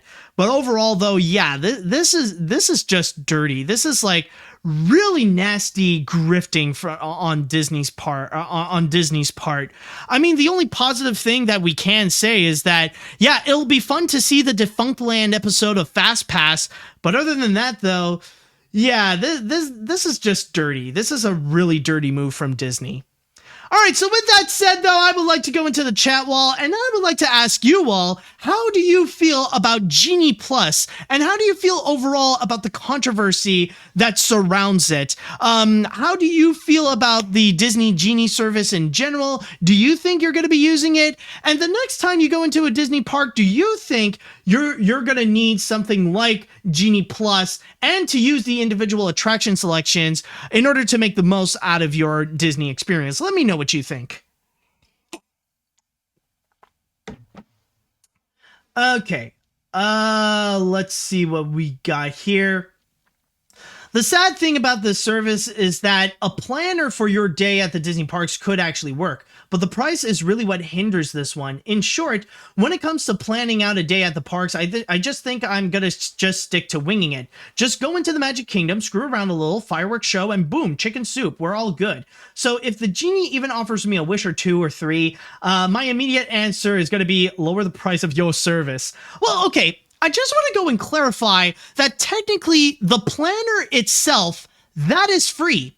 You could do like that part of Disney Genie, like you can have whatever you want. Like the planner, you can go and use it and you don't have to pay anything. The only thing that you do need to pay is the lightning lanes. Like if you want to go and use that FastPass service, that's the part that you actually have to go and pay. But if you just want to use Disney Genie as a planner, that's perfectly fine. In fact, I don't really have that much criticisms against the Disney Genie service as a planner for your trip at the Disney parks. That part is perfectly fine.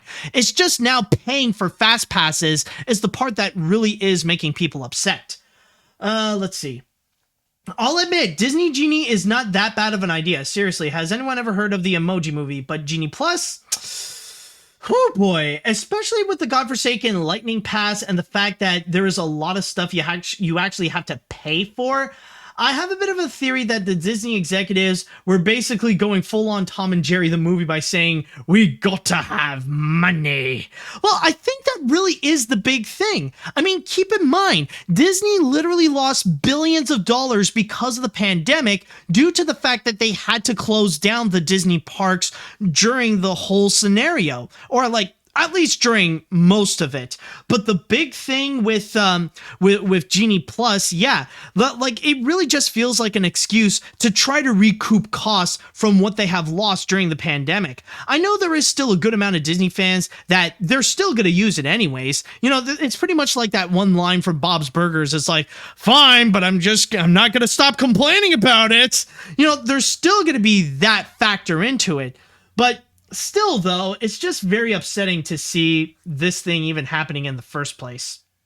Okay, let's see.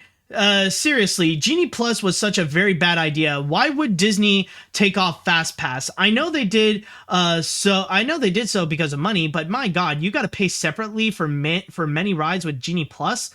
This is a huge problem for many, especially with a big load of grifting.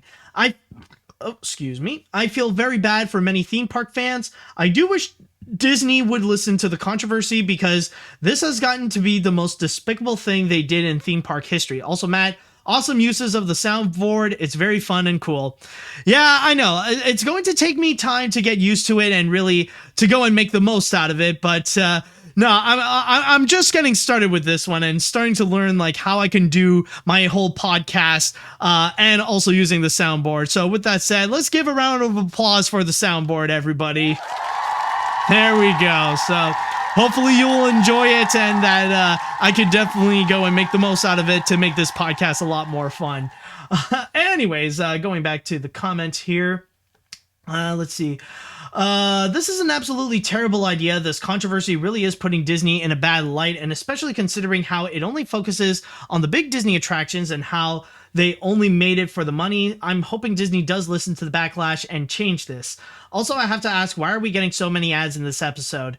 Again, after this, I will look into it. I'll see what I can do with the ads, if I can actually go and solve the situation, if it's too troublesome. So yeah, like I do apologize if this is interrupting many things or anything that's going on in the podcast. But again, I'll see what I can do during the show if I can fix things up with that one. Let's see, what else do we have here now? I think, no, I read you. There we go. So I personally didn't go to any Disney park, but my parents did in the early 90s, and things were so much simpler back then. As the years went on, I actually kept informed on the evolution of the parks and sadly saw their slow demise, but Bob Chapek really hit the nail in the coffin with this move. Everybody isn't Bezos or Musk and co. Yeah, I mean, I do understand about the need of trying to recover from the pandemic and trying to recoup costs and stuff like that. But this is just not the way to go, honestly. This is, this does feel like a bit of a backstab to the fans. Let's see. I'll read one more comment before we move on to the next story that we got here. Do we have one more comment or? Okay, there we go. Okay, I'll read this one. Let's see. The only major issue is paying extra for Radiator Springs Racers, but with Genie Plus, as much as I don't like it, I'll use it. But not with every visit at the Disney parks. But I do think Universal's Universal Express is far worse if I want to go in front of the line. It starts at around $150 per person per day. $150? Jeez, dude. Okay, wow. Yikes, man. Anyways, I am surprised nobody is going after Universal for that, yet they are after Disney. Okay, I think if I would go and put a comment on Universal, I think the biggest reason why Universal I think the biggest reason why people aren't going towards Universal as much as Disney is because I highly doubt if there are a lot of people that are even using that Universal Express in the first place. Like, that just sounds absolutely desperate, man. That's just too much. If it really is $150 per person per day, yeah, I don't think that's like a successful thing that Universal has. Like, I think that's like something only the upper class could even afford, like if they go on a trip to Universal. But that's just freaking ridiculous, man. But yeah, overall, I really do hope Disney does listen to the backlash and that they do some kind of update, especially regarding the price or regarding the admission. Like, they better be putting out more information soon that they do like some kind of special discounts for longtime members of for fans of the Disney parks with like with annual pass holders and stuff like that, that they that they do lower the price or that they do something to try to lower the damage. Because so far, yeah, this is one of the very extremely rare moments, or probably the first time ever, that people are putting such massive hate over something that has the Genie on it. If there's a reason why people really hate the Disney version of Genie, this is why.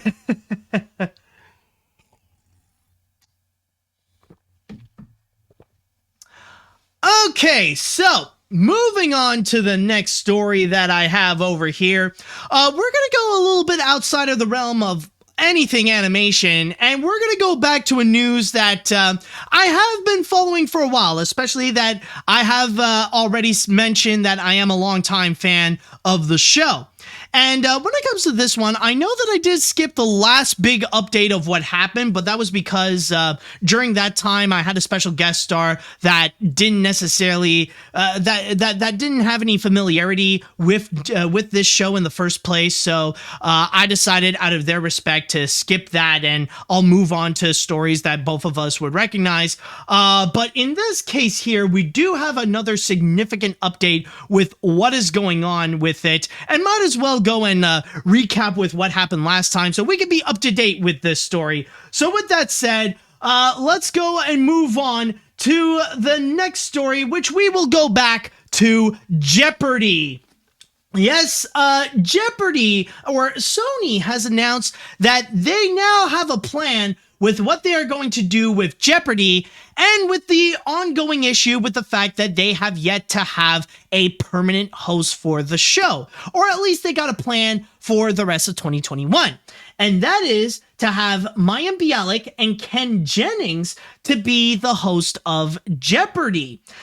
So the plan is, with what they are doing right now, or actually, I should go and recap with what happened last time, because you guys probably know about the whole controversy with executive producer Mike Richards, where he managed to get the position of being the permanent host of Jeopardy to be the next Alex Trebek, but then suddenly controversy massively erupted where like a lot of his past came back to haunt him, rather it be his nasty comments that he made in his podcast years ago, or his past and even current experience of just poor management as an executive producer.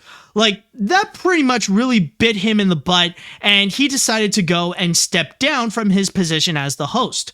But then, a few weeks ago, Sony decided that they pretty much had enough with this guy, and that the controversy would not go away, and that they ultimately decided to just kick him out altogether. That he is fired as the executive producer of both Jeopardy and Wheel of Fortune. Like, just get rid of the guy. And the entire internet all responded with a simple... basically just that.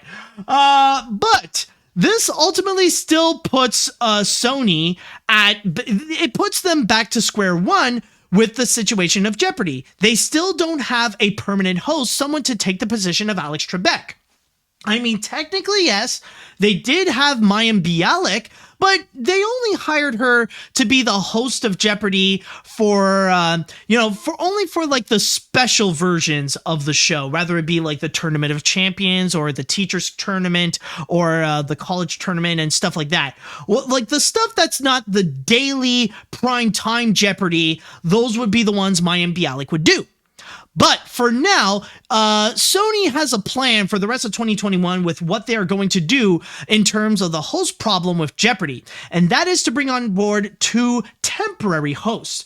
Mayim Bialik will be the temporary host starting as I'm recording this today on September 20th, and her time as host will go all the way up till November 5th, or at least the episodes that she has already recorded. They will start on September 20th and going all the way down to November 5th.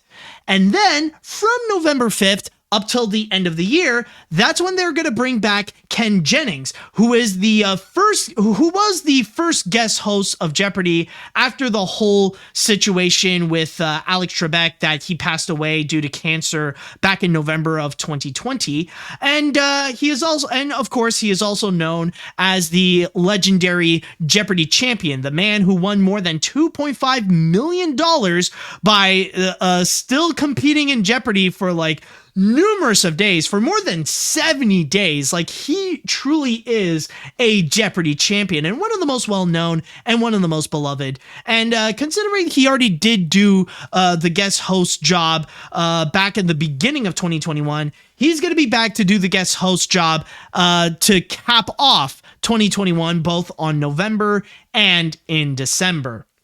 So that's pretty much the current situation that we have right now when it comes to Jeopardy and the fact that they got those 2 hosts. And I gotta say, honestly, it really shows how Mike Richards really did put a massive wrench on the plans. Because like I've previously stated last time, I think it's safe to say that considering that he was the executive producer, he really did manipulate things to really make things go his way. That he would be the ultimate decider. Yes, Sony Pictures did mention in the past that they would go and do massive different factors, and they would go and do tons of research to determine who would be the next Alex Trebek by doing a lot of focus groups, by asking the audience, by doing tons of these different types of research, and then they would go and ultimately decide, yeah, they've done all that, but we know very well, considering that Mike Richards was the executive producer, he played a very massive, significant role in putting himself in the top position.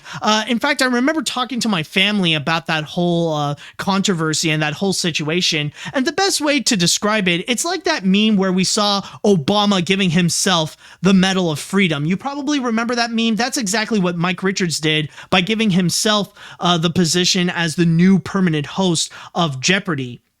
And then afterwards, the whole controversy erupted, and it got too big for even him to handle, which is why he had to step down, and ultimately for Sony to go and just kick him out, which honestly, I think it is the right decision, especially from the stories we have heard from not just his past experience as the executive for shows like Let's Make a Deal and The Price is Right, but also for stuff such as, for stuff such as Jeopardy and Wheel of Fortune. Apparently, like, he did such an awful job on those as well. Like, it really got to a point where it was that bad. And right now, it pretty much left Sony Pictures in the dust, where they're wondering, well, they still don't have a host and they got to go back to square one, because they were pretty much manipulated to believing, yeah, Mike Richards is the best choice. And they still got to do their search, because a lot, like with many of their other options, a lot of them seem to be duds or people they didn't necessarily want to go and work with, which is why their best options, they thought they would go with Mayim Bialik or they would go with Ken Jennings. And I've already said enough about my piece with Mayim Bialik, and I've already talked about the past controversies that they had, that she had, yet they still want to go and hire her anyways. But one thing that I do want to mention regarding Ken Jennings, and I have done some research about the guy, like why wasn't he chosen to have the job, and seeing the episodes in which he was the host and stuff like that. I still stand by that. I felt like among all the guest hosts that they had throughout this year, I think honestly Ken Jennings was legit the best one. That honestly very few people share that same spirit that Alex Trebek had when he was hosting and when he was alive. And you can feel that genuineness and that love for the show more so than most of the other guest hosts. Than Ken Jennings. He really nailed that job. And I just gotta say, like, I did research as to why is it that he was not the one to be chosen, because it seemed like to be like the obvious choice, like the one that would be on top of the list of like, yeah, let's go and have him. It would seem obvious, especially for Jeopardy fans. But no, I looked into it, and apparently the reason why they didn't necessarily want him on board was because of a past controversial tweet that he made. Apparently he said something like, hot people in wheelchairs is such a sad sight, or something like that. And yeah, it was a really stupid comment. And yeah, it is something that it does deserve to be, to get like backlash and stuff like that. But there is one problem with it. That was back in like freaking 2014. I mean, they still hire Mayim Bialik, and she said much worse things, like in more recent times. I mean, this is not to undermine what Ken Jennings said, what he said. That was still wrong, but that was like more than 7 years ago by now, and yet that was a major factor to not bring him on board as the host. Honestly, I just find that stupid. Like, I was personally convinced that Ken Jennings didn't necessarily want to do it because it was his choice, and that he wanted to do more of his own things, including working on stuff like The Chase and working on other projects. I was convinced it was his choice, that he didn't want to be the host. But the fact that they didn't want to do so because of that one controversial tweet back in freaking 2014, are you freaking kidding me? That I just find to be completely stupid. Honestly, no. That is not a reason to cancel someone. That is not a reason to take them away from any form of opportunity. I mean, like that, again, that is back in like freaking 2014. Yeah, it was done. Yeah, it's a stupid comment and it shouldn't be said nowadays. But still, though, that's not, but still, that shouldn't be something that could hinder someone's opportunities now, especially when we've seen Ken Jennings. He has grown and he has learned from his mistakes. Like, he's no longer that person like back in 2014. Like, he's a much more mature person right now. And honestly, I don't get why Sony still wants to go and do that major hunt, that they still want to go and try to do that major search to find the next person to be the next guest host and stuff like that. Like, if their mission is to go and find someone completely pure to be, to be the next Alex Trebek, I think that's pretty much a lost cause right over there. Like, I don't get why, like, for the rest of 2022, for the rest of the current season we're in now, I don't get why they still want to go and try to hunt for the next host, why they still want to do that process of guest hosts again and again and again and again. Why not just settle with Ken Jennings and go from there? And before anyone asks, I will just say right now that when I know a lot of people by this point, they would probably ask about they would probably ask about LeVar Burton. I know that he is the most requested, and oh my god, I just realized right now that apparently a lot of people seem to have the hots for Mayim Bialik. I'm sorry that I interrupted this, but it's kind of funny to see the chat wall just really going crazy over Mayim Bialik and really going crazy with how attractive that she may be. Now, that I'm not gonna lie, I find that to be pretty funny. And I mean, yeah, that is true. Mayim Bialik is definitely an attractive woman, but I didn't expect that people would go as crazy for her as Jessica Rabbit. I just thought I would go and point that out. I just find that it's actually pretty funny. But anyways, back to what I was talking about, back to the factor of LeVar Burton. Well, just recently, he actually talked with, I believe it was Trevor Noah, and he actually revealed that he pretty much changed his mind. I know in the past he said that it was his lifelong dream to be the new host of Jeopardy, but after the experience that he did with him being the guest host, now he doesn't really want to do it anymore. And by this point, if he doesn't want to do it, that's perfectly fine. I respect his wishes, and I do wish him the best of luck of whatever future project he wants to do. Apparently, he's looking into ideas of another game show that he might want to do, which actually does sound pretty awesome. But by this point, why not just give it to Ken Jennings? Seriously, I think among all the guest hosts that we had in the past, he was the one that really got the closest to the feeling of Alex Trebek, and I think he would definitely do a great job as the new host. So overall, just give it to freaking Ken Jennings and call it a day. Seriously, we don't need to go onto this massive hunt to find the next big host, because let's be honest, nobody is perfect. And if Sony is trying to look for perfection, then what they're doing is just a lost cause.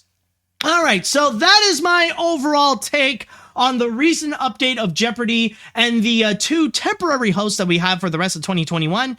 And I would like to go and ask you all, how do you feel about the current situation with Jeopardy with Mayim Bialik and Ken Jennings as the temporary hosts? Do you guys have a new idea of who you like as the new permanent host of Jeopardy? Do you think Jeopardy is in a pretty sticky situation with the host? Let me know what you think now. All right, let's see. What do we have here? Okay, now Mike Richards' career is in jeopardy. Am I right? Oh, I don't even have that. I don't even have. I should keep that on note. Okay, for my soundboard, I need to add a drum roll. If anyone wants to do stupid puns, I think at the most the only thing I have for that is just. Man, this thing is delayed as F. Seriously, I need to look up into that. But yeah, anyways, back to what I was talking about. While I've never been too familiar with Ken, he does seem like he's got the right stuff for the job and could be a good replacement for Trebek. As for Bialik, at least she's no Richards. But again, they should have got. I referenced Steve Harvey too much and LeVar Burton as well. John Cena? I don't know, man. I don't have ideas. Yeah, I perfectly understand it. But you know what? I just thought about this. This might sound a little bit crazy, but why not, considering they did get Mayim Bialik, why not get more of the people, why not actually go and get more of the people from Big Bang Theory? Why not actually get someone like Jim Parsons, for example? That wouldn't seem like a bad idea. I don't know. If they're going to do more guest hosts and stuff like that, why not get a few more of the people from Big Bang Theory? I don't know. That's just my idea. Maybe it could work. Maybe not. We'll see. And some people are even suggesting Bill Nye. And you know what? At this point, why not? Why not actually bring in Bill Nye? We'll see. I mean, if Sony would bring in Dr. Oz to be the host of Jeopardy, why not bring in Bill Nye? You know, that's not a bad idea. I'm just saying. Oh, some people are already hating it. Some people are like, no, not Sheldon. Don't bring in Sheldon to this. Okay, anyways, I would have preferred LeVar Burton, but I will admit Ken Jennings would have been a pretty solid choice, especially of the energy that he had next to Alex Trebek. Just because someone had just one slip up doesn't mean they don't deserve a second chance, but seriously, just give him the damn job. Exactly. And I'm speaking as someone who is not perfect. I know that I have had my controversies in the past. I know that I have said a lot of stupid things on social media and on my own videos. That doesn't mean that I deserve to be fully canceled. That doesn't mean that I'm not someone who deserves a second chance. And if someone like me can have a second chance, then absolutely someone like Ken Jennings deserves a second chance. Let's see, what else do we have here? This is a common practice people do. Haters just want to find some dirt to hopefully tarnish their image. What Ken Jennings said was pretty bad, but like you said, it was in 2014, almost 8 years ago, and Ken has matured since then. Ken seems to have an understanding of how to handle Jeopardy, and I would choose him. People just want to destroy celebrities for being people who make mistakes like they do.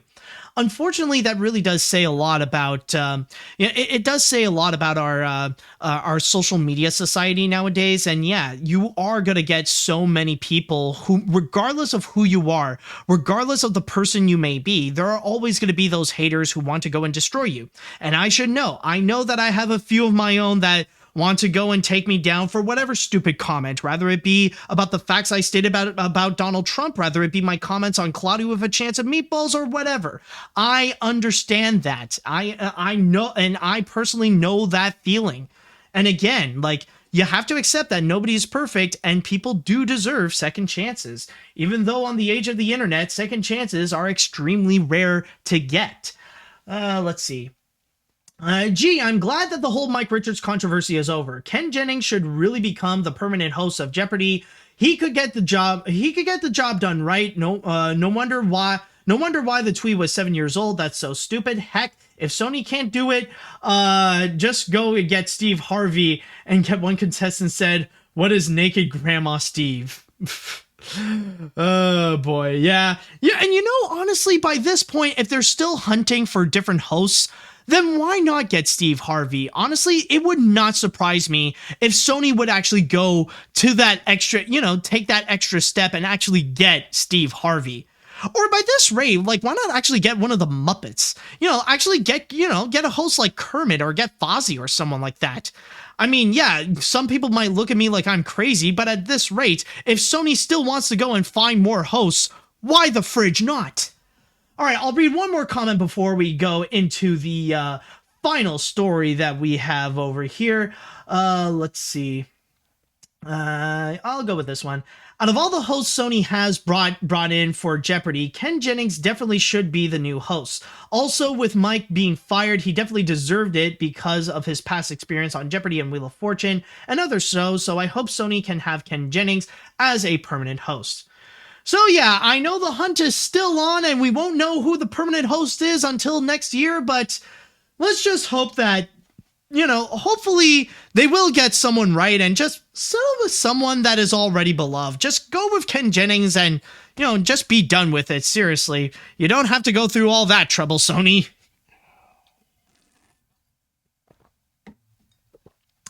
And now it is time, folks. It is the grand finale. And with this grand finale that we have over here, honestly, I might go into a little bit of a rant, but this is honestly something that I'm just a little bit sick and tired of seeing. This is honestly getting a little bit ridiculous, the fact that these kinds of comments are still happening and that it's still making the internet explode. All for what? Some pointless and stupid culture war that is completely senseless and doesn't need to exist. I know a lot of people don't seem to know what I'm talking about, but what I will be discussing about, I'm sure you're familiar with this. Let's get into it, folks. Let's talk about Denis Villeneuve's comment about the Marvel movies. So, what happened was that a few days ago, there was the premiere of Toon, which is the next highly anticipated movie coming from acclaimed filmmaker Denis Villeneuve. And, you know, it was a big moment to celebrate, and everybody is still very much excited to see the movie. And apparently the reviews from critics, the early reactions, they seem to be pretty consistent, where they are saying that so far, the first half of it makes it worth the wait. It is amazing. It is epic. It is everything that people hope this Toon movie would be. But then by the second half, well, it kind of crumbles in itself, and it just turns out to be a little bit more messy than the first half. But regardless, though, during the premiere, everybody is celebrating, everybody is happy and stuff like that. And then the director, Denis Villeneuve, decided to go and have a chat with the Spanish newspaper El Mundo, where they would go and talk about his career and even talk about the type of movie that he is doing, because technically this does count as a big budgeted blockbuster movie coming from Warner Brothers. And they did mention a little bit about how it feels to make these big movies, despite the fact that he is more of an artistic director, and usually those directors would be more associated with indie films and stuff like that. But he did mention that making big budgeted blockbusters and have them be artistic as well, those are very much possible, considering that we have seen those recently with stuff like from Christopher Nolan and Alfonso Cuarón. But then the newspaper would go and have the audacity to go and bring up the infamous comment made by Martin Scorsese's. You know the one that I'm talking about, the comment regarding Marvel movies. And that's where the whole discussion really did explode regarding how Marvel movies are destroying cinema and that they're bad for the industry and that they're ruining the artistic integrity of cinema and all that kind of stuff. You know, those kinds of arguments that really did ignite because of Martin Scorsese's feelings about the Marvel movies. And from there, Denis Villeneuve has stated that he actually does agree with Martin Scorsese's. Reading from my source here on IGN, he actually stated, "Perhaps the problem is that there are too many Marvel films that are nothing more than a cut and paste of others. Maybe these types of movies have turned us a little bit into zombies."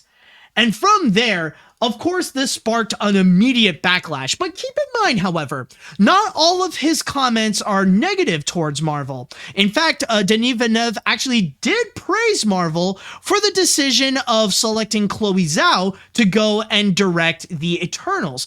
That part he was actually very happy about. But a lot of people have pointed out, especially El Mundo themselves, the big thing to go and highlight is the big comment that Denis Villeneuve has stated that Marvel movies are nothing more but cut and paste of others. And it did get massive reactions all across social media, and even other filmmakers, of course, they did comment on Denis Villeneuve's comment. We got the director of Doctor Strange, Scott Derrickson, where he actually brought up his old tweet where he responded to Martin Scorsese's comment, where he stated, "As a director, I don't slag on the work of other directors, even when I don't like something they've made. This job is hard enough for all of us, and nobody ever sets out to make a bad movie." And even Neil Blomkamp, you probably remember as the acclaimed director of District 9, he even commented on Denis Villeneuve's comment. Well, he pretty much made it pretty simple, and he just stated, well, he was an effing a-hole. That's the PG-13 version. You know, basically a lot of people just looked at this and they just went, "Oh!" So, yeah, that seems to be currently the big situation, however, of what is going on. It's regarding Denis Villeneuve's comment on the Marvel movies overshadowing even his big movie Toon, and that's what a lot of people are currently talking about right now. And yeah, for me, honestly, hearing this is still going on, I'm upset. I'm honestly pretty pissed off that, this is causing a massive frenzy on social media. And you know the thing is, I'm not actually upset at Denis Villeneuve. I'm not upset at him for making his comment. It's honestly, like, I pin the blame on the journalists, the people at El Mundo, that they're really exploiting that comment, that they're really highlighting that part in order to go and get clicks and in order to gain attention. Now, I just want to state right now that personally, I do not agree with what Denis Villeneuve has stated. Like, that just seems like a little bit of a pretentious comment to really put his nose down upon the Marvel movies and just say that they're just clones like any other movies of that same genre, you know? But then again, I'm not too upset at him because at the end of the day, it's just his opinion. An opinion is an opinion is an opinion. I don't care if Denis Villeneuve is such an acclaimed filmmaker and stuff like that. His opinion is no different than yours or mine. An opinion is an opinion, and it's simple as that. And if he's not a fan of the Marvel movies, that's perfectly fine, because at the end of the day, they are just movies. But when it comes to the newspapers, when it comes to the media, when it comes to these journalists, like really going out of their way and try to exploit that comment, like, you know that they are desperately doing it for the attention and for the clicks. They're pretty much repeating the same thing like what they have done before with Martin Scorsese's comment that he has done before. Again, this is all for the attention. This is all just for the purpose of grifting. And especially what I am pissed off about is the fact that they know they're doing this on purpose for the sake of igniting a senseless culture war. And that's really what it is. Because the thing is, with this whole controversy that is going on, we know with the sheer size of the Marvel Cinematic Universe, how it's currently right now the biggest movie franchise of all time, or the biggest movie franchise that is currently running. Of course, you're going to have tons of people who will have very strong personal emotions connected with that cinematic universe, regardless if it's people who love the MCU or people who passionately hate the MCU. And you know, with this comment over here, you know this is just going to cause a lot more harm than it would ever do good. That you're going to get those haters that they will take Denis Villeneuve's comment and they will put it at such a massively high pedestal, and they'll try to use that as an argument, saying like, well, Denis Villeneuve and Martin Scorsese agree with me, so I have the same mindset as these acclaimed filmmakers, and that makes my opinions more valid than yours. Like, you know, it's going to cause that kind of outrage. It's going to cause like that kind of snark against the MCU, and it's going to cause all these different debates and like flame wars and stuff like that shouldn't even freaking happen in the first place. Like, this is just fueling it's really just fueling up the Marvel community to end up becoming like the Star Wars community, to really have that toxicity go on and to really have people enrage over, well, this person said this person said that. It's ridiculous. And again, they know, and like these people, like these journalists, they know this. They know this is going to cause like all this rage and all the different clickbaits, but they know that they're doing it because it's good for business. They know that they are going to get a lot of attention if they do highlight that comment. And that's what I'm pissed off about, because this is really grifting for the purpose of their own selfish benefits. And this is something that will end up leaving some serious consequences in the long run. Like, all this is doing is just adding toxicity onto the conversation. Like, there's nothing good that people can really gain by highlighting Denis Villeneuve's cut and paste comments. And I mean, like I said, at the end of the day, these movies are just movies, and these opinions are just opinions. You gotta realize that regardless if they are acclaimed filmmakers or they're just casual viewers like me, the opinions, like, they still stay the same. Oh my god, I really did derp on that one. Yeah, exactly. It was just a massive derp on my part. But anyways, back to what I was saying. Yeah, like overall, these opinions are nothing more but opinions. And adding Denis Villeneuve's comment onto this, there's nothing that the community can gain out of all this. There's nothing that the Marvel Cinematic Universe can truly gain by adding Denis Villeneuve's comment or really like highlighting it and throwing it everywhere across social media. This is just causing a very senseless flame war, and it's just adding toxicity onto the conversation. So overall, this is just making me pissed off more at the journalists for exploiting drama more so than actually helping, actually being resourceful, actually being useful. I know that like some people could argue, well, that question has to be raised considering that Dune does have some Marvel people such as Drax and Mary Jane and stuff like that.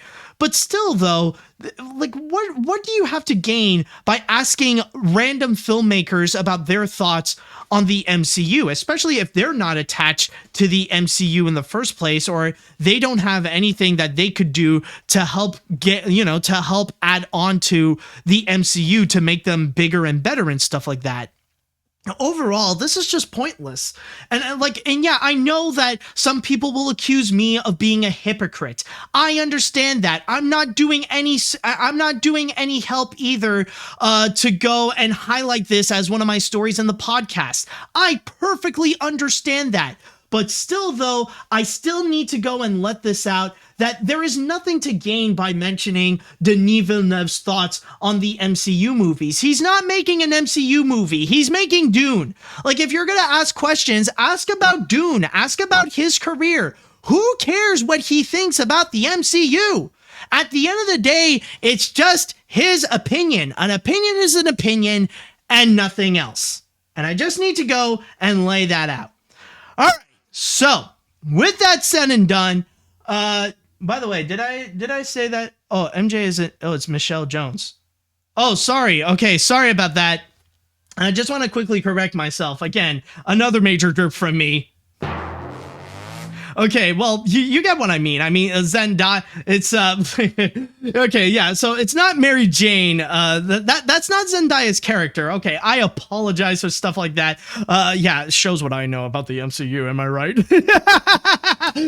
But yeah, okay, so it's Michelle Jones. Okay, thank you so much, guys. Thank you for correcting me on that. But yes, anyways, let's go into the chat wall, and I would like to go and ask you all, how do you feel about the controversy regarding Denis Villeneuve's comment, and what do you think about Denis Villeneuve's comment? You know, let me just know what you think. Now it's the time that you guys express your opinions. All right, so let me know what you think about all this.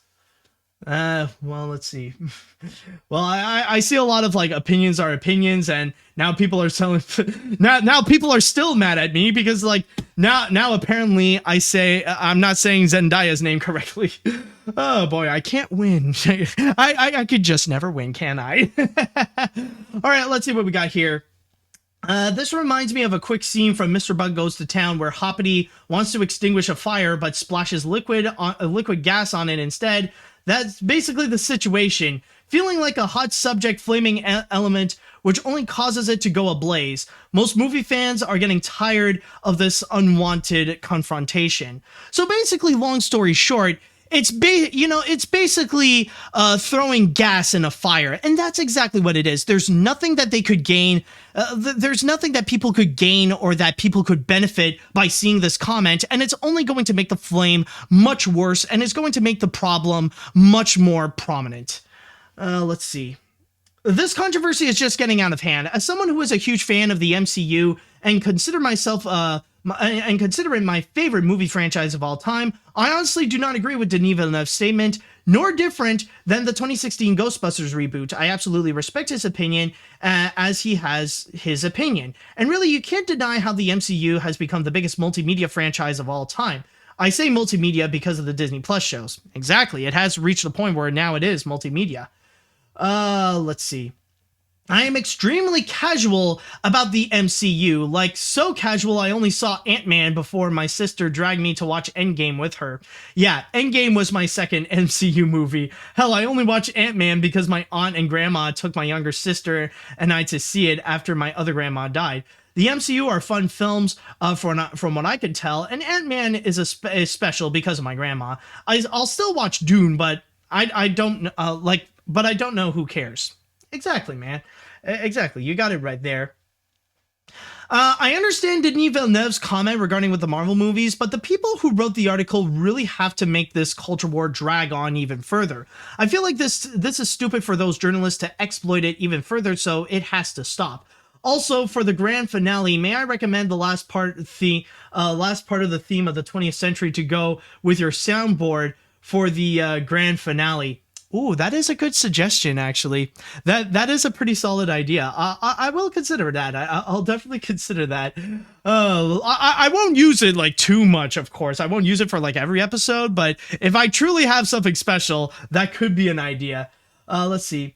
I expect this type of backlash from Star Wars fans, but MCU fans think this just adds toxicity to the flame wars. Yes, you do have a point, Matt. Opinions are opinions, and stop attacking people for it. Let's see now what else we have. I am tired of those toxic communities who have no idea what they're doing. Maybe this is why a lot of people, including my sister, don't like Blade Runner 2049, since Denis also directed this film. I do like some of his films, also the MCU. Reason why MCU is destroying cinema is because more characters, more story that stays true to the comics are made fans happy, and the producers as the producer what he is doing. Mickey is like, oh boy, we are a success because of Marvel movies. Let's see, what else do we have here? Opinions are opinions, and you should not attack people for it. Unless those opinions are stupid, then you probably have every right to attack them. Well, I mean, there's a massive asterisk right over there. Like, you really have to wonder, like, what is a stupid opinion? Because it is a very rare case of a situation, because, like, if your opinions don't match up to the facts, then yeah, those can be considered pretty stupid. Like, it's pretty much like the arguments of anti-vaxxers or anti-maskers. Like, their opinions of why they don't want to be vaccinated and why they don't want to be wearing masks. Yeah, those are considered stupid because they don't match up to the actual facts. But still, though, like, you still have to be careful when you say an opinion is stupid, though. Like, it is still kind of a fine line where you have to walk into and make sure that, like, the facts can match. Like, if the facts don't match up with what they're saying, well, then ultimately you can say that they are stupid. Let's see now. Let's see. Let's see. Seriously, the whole Denis comment fiasco was so pointless. Why do we have to go this far? Seriously, at the end of the day, it's just an opinion. No wonder why a culture war needs to be because of Denis' opinion. And Matt, you're not a hypocrite. You do have a point that opinions are opinions. Round of applause. All right, that's pretty nice of you guys. So I think with that said, that should do it for this episode of AniMat's Crazy Cartoon Cast. I know I may still have a bit more to learn with how to use my Stream Deck, and especially like more ways that I need to learn how to optimize my soundboard and stuff like that, especially with the timing. But I'm definitely glad that we all had fun with this, and I promise I'll go and check up on the whole situation with the ads and stuff like that to see if I could do something about it. But anyways, with all that said and done, though, thank you all so much for listening. Thank you all so much for watching, and tune in next time for more fun adventures that we will get into with this podcast. So until next time, see you later, dudes.